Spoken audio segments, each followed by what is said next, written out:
আসসালামু আলাইকুম প্রিয় বন্ধুরা, সবাই কেমন আছো? আশা করি সবাই ভালো আছো। আমি ইনশাল্লাহ অনেকটা ভালো আছি আপনাদের দোয়ায়। তো বন্ধুরা, সবাই দেখতেছেন আমি ঘুরতে আসছি সি বিচ। তো জায়গাটা অনেক সুন্দর, আমার অনেক ভালো লাগছে। তাই আমার বাতিজারি নিয়ে আমি আসলাম ভিডিও বানাইতে। তাই নদীর যে এত পরিমাণ ঢেউ, ঢেউ দেখে ভাই আমার মন ভরে গেছে। তো কি বলবো, প্রচুর পরিমাণ ঢেউ। কিন্তু আমি যে মানে নদীর পানিতে নামতে চাইছিলাম, কিন্তু চিন্তা করি হয়তো জামা কাপড়টা নষ্ট হয়ে যাব, তাই আর নামি নেই। তো পরবর্তীতে যখন আসবো তখন আপনাদের সমুদ্রের মাঝখানে যেয়েও ভিডিও দিব ইনশাল্লাহ। সবাই আমাকে সাপোর্ট করবেন, ভালো ভালো ভিডিও দেওয়ার চেষ্টা করব।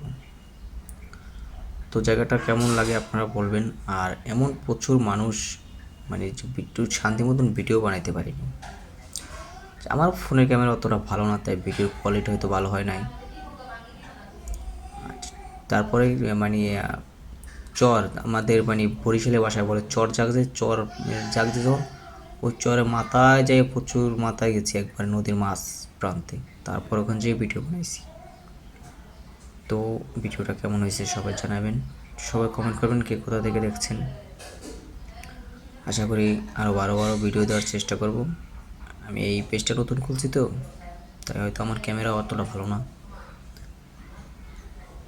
আর আপনারা যারা এখনও সি বিচে ঘুরতে আসেন নাই, আসতে পারেন। জায়গাটা অনেক সুন্দর, এখানে ভালো ভালো জিনিস পাওয়া যায়। এখানে মানে মেলার মতনই আর কি, সব কিছু পাওয়া যায়, ভালো ভালো জিনিস পাওয়া যায়।